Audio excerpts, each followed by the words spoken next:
వెళ్ళరు అని మనకు తెలియజేశారు. ఆయన మార్గము, సత్యము, జీవమునైన దేవుని నా జీవితాల్లో మనం ఆయన యందు విశ్వాసం లేక, నమ్మిక లేక, దేవుని గురించి తెలియక మనం అనేకసార్లు తప్పిపోతూ ఉంటాం.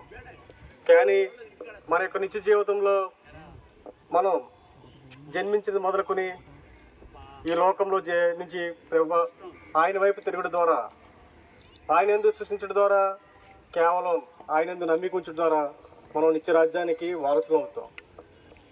మనం చేయవలసిందో ఒక్కటే, ఆయనే నిజదేవుడని, ఆయనే రక్షకుడని మనం గుర్తిరిగితే నిన్ను నన్ను ఆ పాపం నుండి విడుదల అనుగ్రహించి ఆ నిత్య రాజ్యానికి ఆయన వారసుడిగా చేస్తాడు.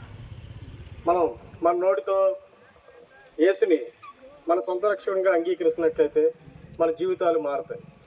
మనం చేయవలసిందల్లా ఒకటే, కేవలం ఆయన యందు విశ్వాసం ఉంచి, ఆయన యందు నమ్మిక ఉంచి, మన నోటితో ఆయన్ని రక్షకుడిగా ఒప్పుకున్నట్లయితే మన యొక్క నిత్య రాజ్యానికి ఆయన వారసులుగా మనం చేస్తాడు. అనేక మార్లు మన తల్లి గర్భంలో పిండంగా రూపమడుగే మనల్ని ఎరిగిన జీవుడు.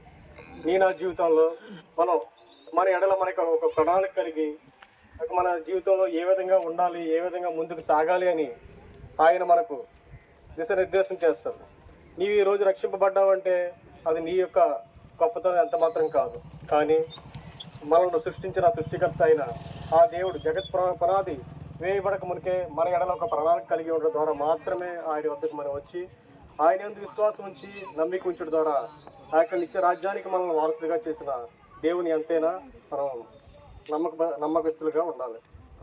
మనం ఆయన యందు విశ్వసించడం ద్వారా, ఆయన నమ్ముడు ద్వారా ఆ వెలుగై ఉన్న దేవుడు నీలో నాలో ఉన్న చీకటిని తీసివేసి మన జీవితాలను వెలుగుగా ఆయన చేస్తాడు. అట్టి గొప్ప దేవుణ్ణి మనం అంగీకరించాలి.